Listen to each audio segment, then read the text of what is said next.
जय जय सियाराम। जय ये विधि नाथ होई हित मोरा, कि जय सुबेरु दास में तोरा।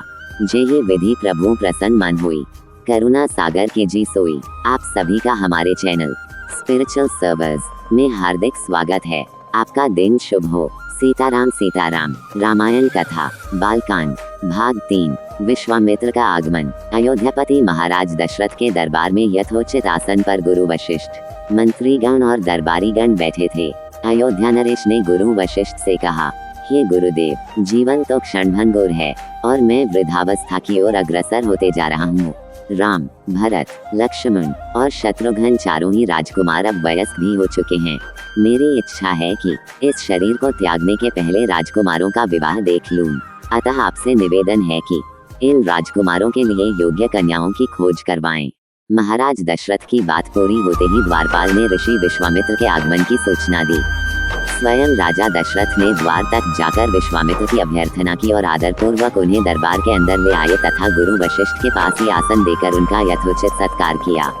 कुशल क्षेम पूछने के पश्चात राजा दशरथ ने विनम्र वाणी में ऋषि विश्वामित्र से कहा, हे मुनिश्रेष्ठ, आपके दर्शन से मैं कृतार्थ हुआ तथा आपके चरणों की पवित्र धूलि से यह राजदरबार और संपूर्ण अयोध्यापुरी धन्य हो गई।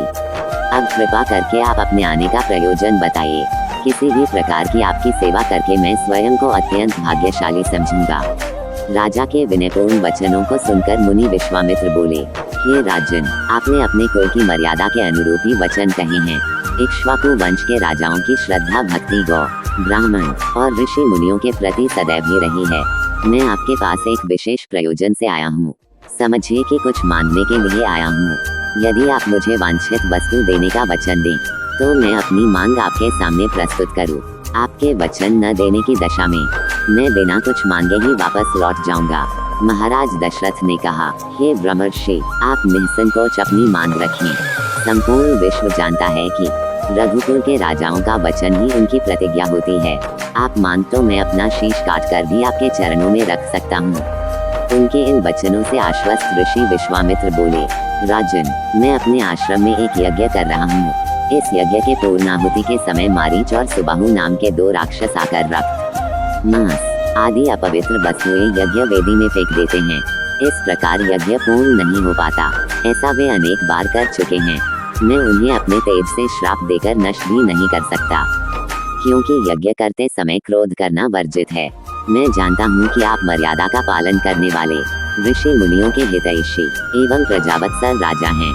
मैं आपसे आपके ज्येष्ठ पुत्र राम को मांगने के लिए आया हूँ, ताकि वह मेरे साथ जाकर राक्षसों से मेरे यज्ञ की रक्षा कर सके और मेरा यज्ञानुष्ठान निर्विघ्न पूरा हो सके। मुझे पता है कि राम आसानी के साथ उन दोनों का संहार कर सकते हैं। अतः केवल 10 दिनों के लिए राम को मुझे दे दीजिए। कार्य पूर्ण होते ही मैं उन्हें सकुशल आपके पास वापस पहुंचा दूंगा। विश्वामित्र की बात सुनकर राजा दशरथ को अत्यंत विषाद हुआ। ऐसा लगने लगा कि अभी वे मूर्छित हो जाएंगे। फिर स्वयं को संभाल कर उन्होंने कहा, मुनिवर, राम अभी बालक है। राक्षसों का सामना करना उसके लिए संभव नहीं होगा। आपके यज्ञ की रक्षा करने के लिए मैं स्वयं ही जाने को तैयार हूँ। विश्वामित्र बोले, राजन, आप तनिक भी संदेह न करें कि राम उनका सामना नहीं कर सकते। मैंने अपने योग बल से उनकी शक्तियों का अनुमान लगा लिया है। आप निश्चिंत होकर राम को मेरे साथ भेज दीजिए। इस पर राजा दशरथ ने उत्तर दिया, हे मुनिश्रेष्ठ, राम ने अभी तक किसी राक्षस के माया प्रपंचों को नहीं देखा है और उसे इस प्रकार के युद्ध का अनुभव भी नहीं है। जब से उसने जन्म लिया है, मैंने उसे अपनी आंखों के सामने से कभी ओझल भी होने नहीं दिया है। उसके वियोग से मेरे प्राण निकल जाएंगे। आपसे विनय है कि कृपा करके मुझे ससैन्य चलने की आज्ञा दें। पुत्रमोह से ग्रसित होकर राजा दशरथ को अपनी प्रतिज्ञा से विचलित होते देख ऋषि विश्वामित्र आवेश में आ गए।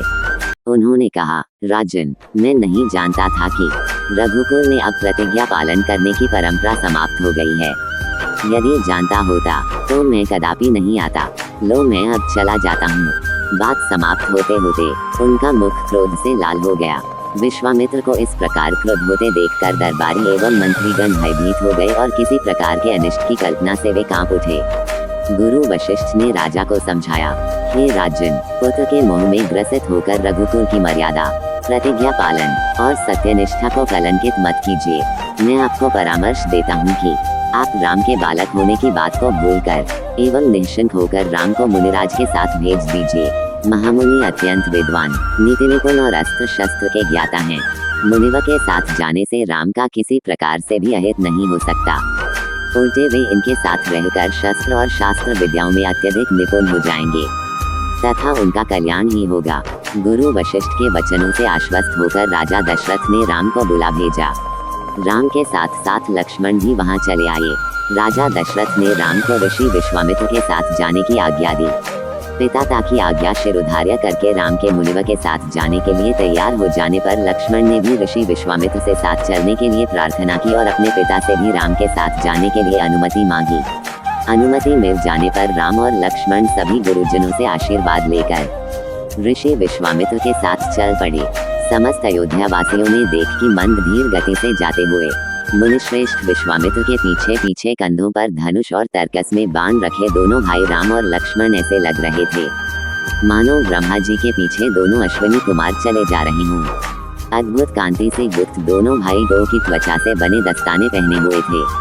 हाथों में धनुष और कटी में तीक्ष्ण धार वाली कृपाणें शोभायमान हो रही थी।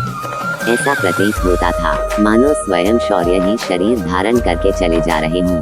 लता वृक्षों के मध्य से होते हुए 6 कोस लंबा मार्ग पार करके वे पवित्र सरयू नदी के तट पर पहुँचे। मुनि विश्वामित्र ने स्नेहयुक्त मधुर वाणी में कहा, हे वत्स, अब तुम लोग सरयू के पवित्र जल से आचमन स्नानादि करके अपनी थकान दूर कर लो, फिर मैं तुम्हें प्रशिक्षण दूंगा।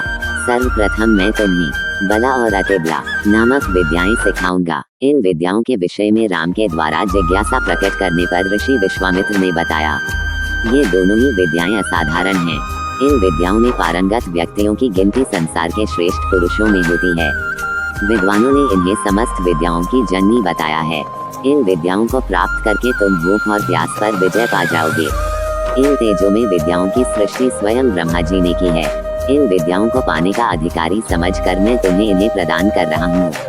राम और लक्ष्मण के स्नानादि से निवृत्त होने के पश्चात विश्वामित्र जी ने उन्हें इन विद्याओं की दीक्षा दी। इन विद्याओं के प्राप्त हो जाने पर उनके मुखमंडल पर अद्भुत कांति आ गई।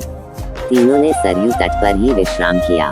गुरु की सेवा करने के पश्चात दोनों भाई तृण शैयाओं पर सो गए। जय जय सिया राम। आगे की कथा भाग 4 कल आपको पुनः मिलेगी। आप सभी का दिन शुभ हो। हमारे चैनल पर बने रहने के लिए फॉलो और सब्सक्राइब करें। जय जय सिया राम।